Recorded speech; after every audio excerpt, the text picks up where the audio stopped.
Erev Shabbat Shalom. This Sabbath, this Shabbat, it's Parshat HaChodesh, and it is also Rosh Chodesh. It is the beginning of the new month of Nisan, the month in which the Talmud tells us the Jewish people were redeemed in Nisan, and in the month of Nisan we will be redeemed again. B'Nisan nigalnu, b'Nisan atidim lehigael.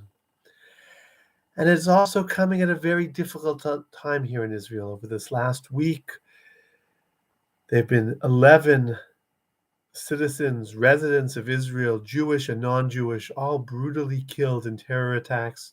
Just today, Thursday, there was another attack that fortunately ended only in a stabbing where a 28-year-old was injured on a bus just outside Jerusalem.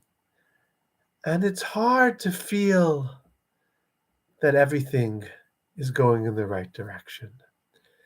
But our sages teach us that Pesach is a time of irrational hope, a time in which we believe that the impossible can in fact be possible.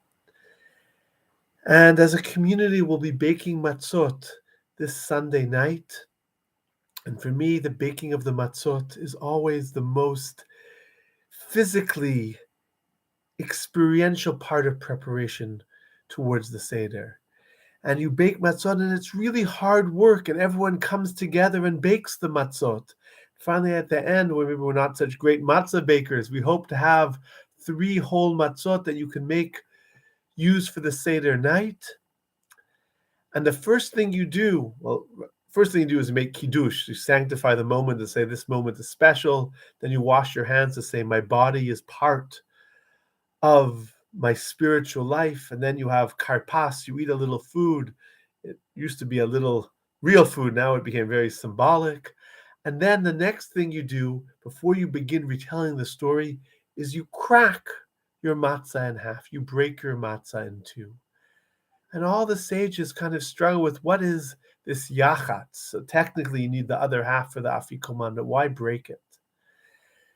And I want to look at 2 approaches. One approach, that of Rav Soloveitchik, where he argues so powerfully that the essence, the ikar shel cherut hi hashutafut im ha'acher, the essence of freedom is the ability to share with another. Eved, a slave, choshev rak al atzmo, thinks only of himself. Aval adam ben chorin, choshev al acherim. But a free person is able to think of others. And he says, for that reason, you break your matzah so you'll have something to share with the person sitting next to you.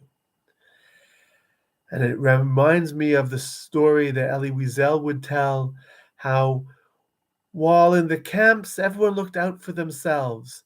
And finally, the Russians came and liberated his camp. And he said, we couldn't really believe we were free.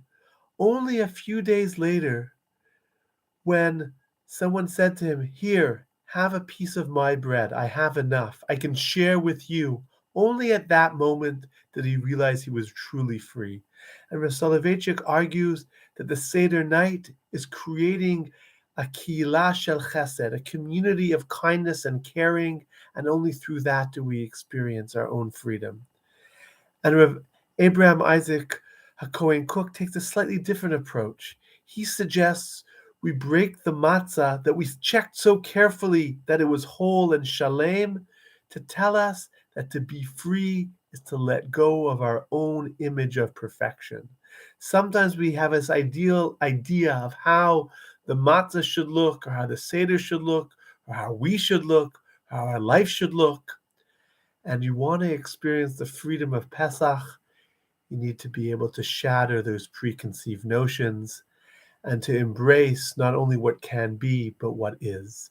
And that is, in fact, the route to freedom. The moment I take my matzah shlema, my matzah that for the blessings needs to be whole, and I break it in half, I allow myself to go free from my preconceived notions and be true to my own essence.